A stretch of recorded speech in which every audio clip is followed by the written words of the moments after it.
Welcome. Hi, everyone. Challenging conversations. Sounds challenging, first of all, and I'm really happy you accepted the challenge. I was looking forward to this session the entire week and to the summit itself. And let's start. Have you ever been in a situation like this? Someone be yelling at you, maybe not you yelling at someone. Or what about this one? My pleasure, right? I can see that. And maybe this awkward smile on his face. So yeah, fellow colleagues, the point here is that in such situations, if they are occurring once or twice, it might be acceptable. But if this is becoming a habit, that is a habit of destruction and a habit affecting your well-being, because this is what we should look for. And as in the picture here, you can see it's going to be hard. It's going to take commitment.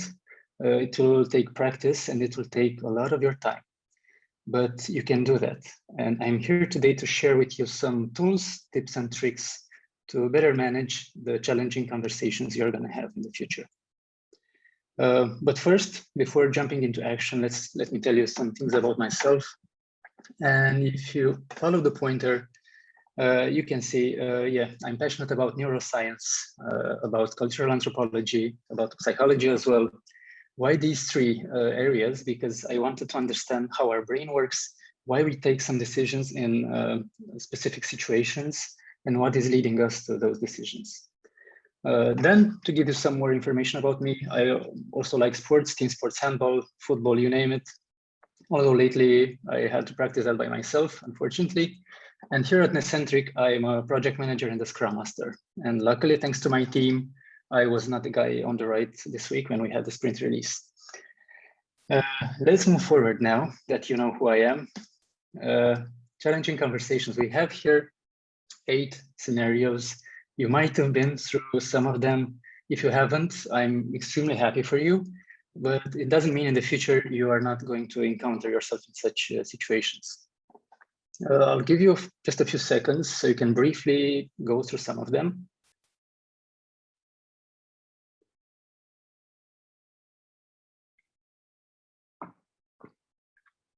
Okay, and now let's look at something interesting. For instance, let's take number 2, and we can see here a word, change. So there's a team member complaining about some changes occurring. All right. If we go to number 3, then there's a new customer. So new customer, new person, something has changed there. Okay, let's move even further. Number 4, we can see that the product owner comes with some last minute feature changes or feature change. Again, this word comes into place. And if we go 1 row below to number 8, again, the customer is changing the priorities. And now I'm asking you, what is the factor making this conversation challenging and difficult for us? Well, one of the factors, and because it's occurring over and over again and in most of them, so I wanted to give it a special treatment. And yes, you got it right, it's the change. And why do we have this approach to change? You may wonder. I was telling you I'm passionate about cultural anthropology. So I wanted to understand where it all began. So one theory I have is that it might have begun thousands of years ago when the agricultural revolution occurred. So the hunter-gatherers, they were doing just that to sustain themselves, hunting and gathering. But because of the increasing number, at some point they had to settle and to start cultivating and domesticating animals to survive. That might have been pretty stressful for them. And then there were several technological revolutions, like the industrial one, electricity, and then the scientific technical revolution, and now the digital revolution going nowadays as we live. Let's define revolution, first of all. That's the revolution here means a disruptive event that is affecting the course of human history.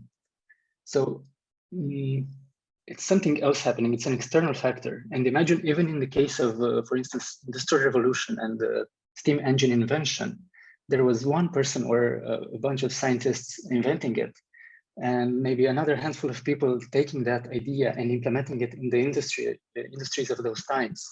But not everyone contributing to that. And they didn't feel like the change belongs to them. That might have been pretty awkward and weird, to say the least. The change wasn't voluntarily, right? It was due to something else or someone else. So how do you think did they feel? Something like this, yeah. Tears in my eyes as well. Because yeah, there is loss of control, there is uncertainty, ripple effects, meaning your loved ones are affected, your colleagues. Am I competent enough? Where is my career going to? Should I put some more work? Is it going to be 3-4 hours of sleep at night? Is that going to be enough for my well-being or not? So I wanted to give you an idea of why we act like that towards change. But now to turn it into a more positive approach, here we have Kevin. He's an Netcentric, and you can see he's wearing a Netcentric sweatshirt. So this is a trustful guy living the Netcentric values, and he's advising us to adapt and to be flexible. And I had the opportunity to be in a workshop the past weeks, and someone said something really smart, and that was that in case we might think that it's too late to change, we should shift our mindset and think that it is too late not to change. How does it sound? Easier said than done, I know, but I told you, it takes effort, it takes time and practice, but you can do it. And now remember the 8 examples? Okay, we can start with one of them. And we have here a team member who's telling us that he or she is affected right by this factor, by the changes. Let's make it more interesting and assume it's a she. Let's call her Jane, our colleague. And let's make you the Scrum Master of that team. So Jane comes to you and is sharing this feeling and this feedback. Now, what should we do? Let's build our way from the bottom left to the top right. First of all, we should ensure the setup is adequate. Remove any distractions. Put your phone on silent and don't think about the meeting you had in the morning, and don't think about the meeting you're going to have in the afternoon. Then listen actively and check if you understood correctly. For instance, you can ask things like, Jane, I understand that you're feeling confused and that you're feeling frustrated. All the work you've been putting in looks now to be in vain because there was a tension, there was a distraction from it, and now we have to put our efforts in something else. Is my understanding correct? Do you feel like adding something else? So this will enable you to show and to feel empathy. Then about the empathy, we're gonna speak in the next slide, but to continue here, then we should agree on a solution. And here, I want you to remember something really important, that the solution doesn't have to be yours to be the solution. It can be external. Let's be open-minded enough to consider it for what it is and to apply it. Then plan for the next steps, document them if necessary, and also do the follow-up if appropriate. Clear so far? So these are few first steps. I hope you find them helpful. About empathy, I was telling you we are going to treat this separately because it's pretty complex. We are not going to talk too much about it now, but there are 3 types of empathy: cognitive, emotional, and compassionate, right? And Daniel Goleman, he is regarded as the father of the emotional intelligence.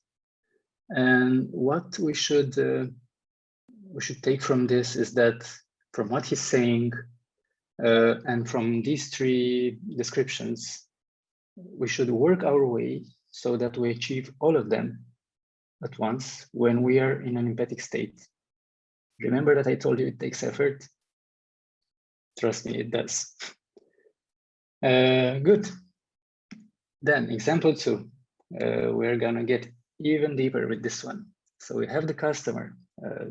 Let's assume it's a he, and his name is Jack. So Jack is changing the priorities, and this is creating some tensions, some frustrations in the team.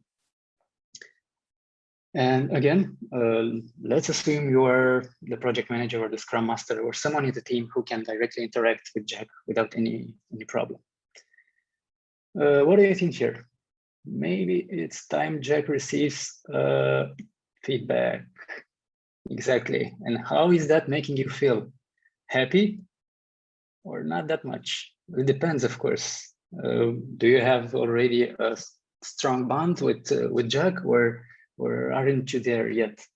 Well, even if you are, I guess it might be a bit stressful for you to prepare that feedback and even to go and deliver it.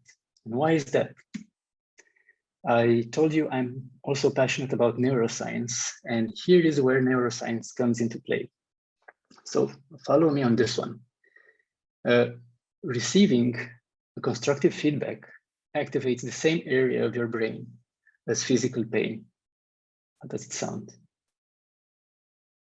I'm definitely blown away by this. I hope you are as well. So this is natural. It's not that something is wrong with you. And let's turn it again. Let's see the positive in this one. The good thing is that we can, just like any muscle in our body, we can train our brain to react differently. And how can we do that? We can seek for constructive feedback, and we can as well practice by giving it to others.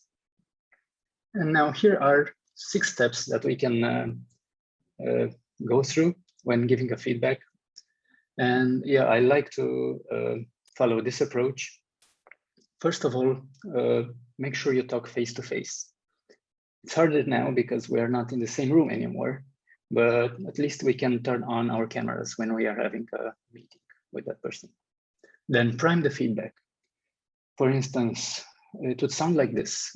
Jack, is now a good moment. Can I share some feedback with you about our last release? That would be one way of putting it. Then number 3, no sandwich protocol. And here, let me share you some insights. First of all, sandwich protocol means that if I want to give a feedback to Jack, a constructive feedback, I would go first with a positive thing, then come with the constructive feedback afterwards, and at the very end, add another positive, another praise. So this is an easier alternative, but there are just too many things that can go wrong. And wouldn't it be better to just replace the initial and final praise with openness and with an empathic state of mind?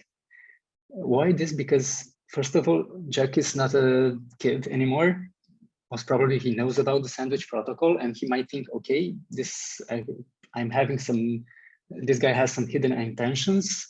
Why doesn't he jump directly to the point and share the constructive feedback with me? That would be one. And then also, I'm giving a positive praise. Then I'm coming with the constructive feedback. Now, what is going in Jack's mind? Maybe even involuntarily.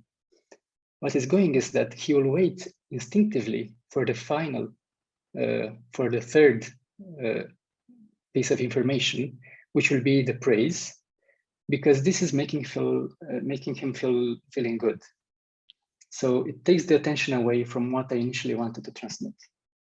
This is, again, my personal take, but feel free to practice and see what works best for you. Then number 4, make it timely. Refer to the moment of time when that happened, when that event occurred, and be specific about it. And about being specific, we can now move to number 5, which is focusing on the situation, the S, the behavior, B, and the impact.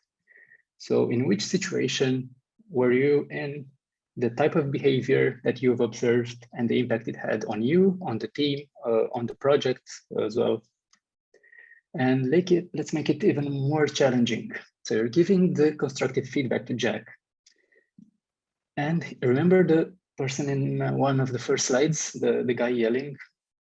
Yeah, you're facing just that. Jack is beginning to manifest aggression. Now remember this, empathy was one of the steps, right? So try to be empathic and respect the person, although you do not respect the behavior, and I totally get that. But the behavior is just a manifestation of his emotions. Try to understand what he's feeling and don't look at necessarily at what he's manifesting. This would be a first advice, and then don't fall for responding aggressive behavior with aggressive behavior, although there's an incredible urge to respond to that yelling exactly the same way. I know and I feel you. And why is that happening? Mirror neurons. Yeah, here they are. I told you neuroscience is one of my other things. So there's this Italian guy, a researcher, and he observed that when a monkey was eating a banana, the neurons from the same area in the monkey's brain were firing as when the monkey was seeing someone else eating that banana. Yeah, pretty interesting that, isn't it? So mirror neurons are actually helping us to learn new things through imitation, and they play an important role in our development and building our relationships and growing in our education as well. But at times they can kind of mess up our minds and our behavior. How can we fight against it? Again, I'm going to Daniel Goleman, the father of emotional intelligence, and he shared with us a quadrant which is about self-awareness, about social awareness, about self-management and relationship management. So it's about the self, the others, it's about being aware, and about having control. It's really interesting, and I really advise you to look into it if you're interested. Now, you just delivered that constructive feedback. What should you do next? Jack is not reacting at all. Should you say something or should you wait? Wait. It's awkward. The silence is extremely awkward, but it will pay off, believe me. Wait, observe, and be self-aware and social aware, if we are referring to the previous quadrant, right? So this would be another tool you can use in another advice I'm giving. Then the power of open-ended questions.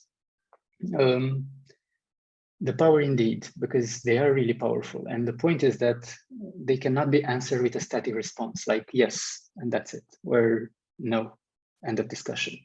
No, instead they invite for reflection.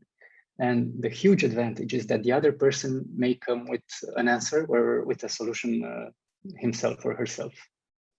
Really powerful and really useful. Please remember that.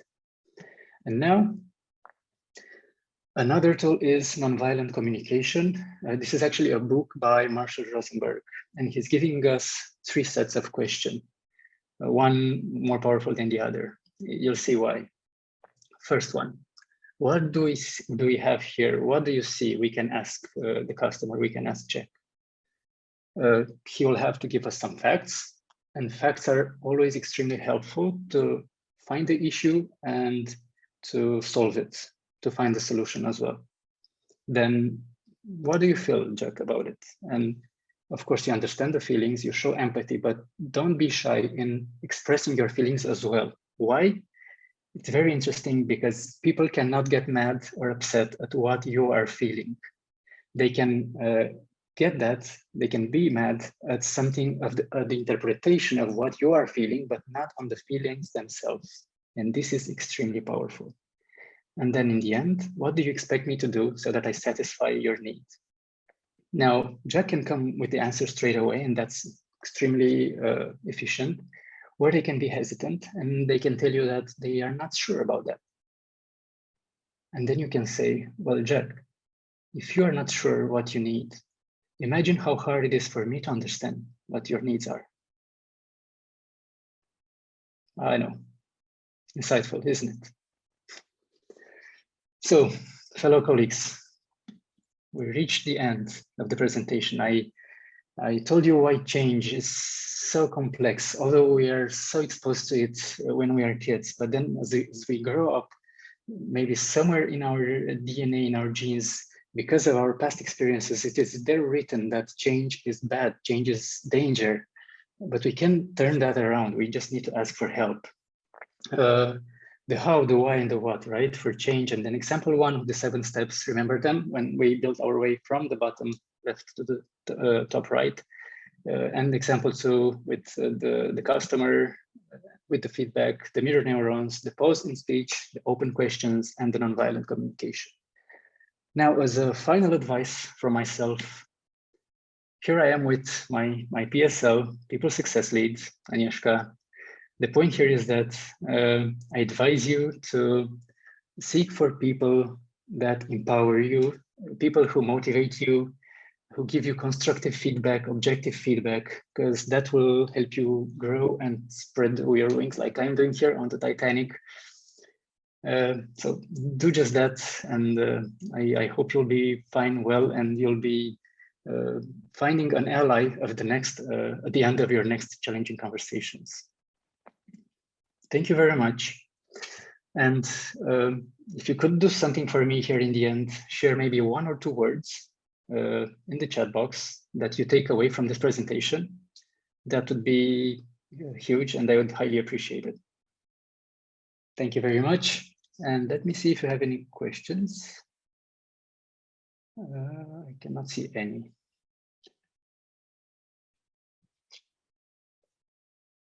Thank you. Enjoy the rest of the summit.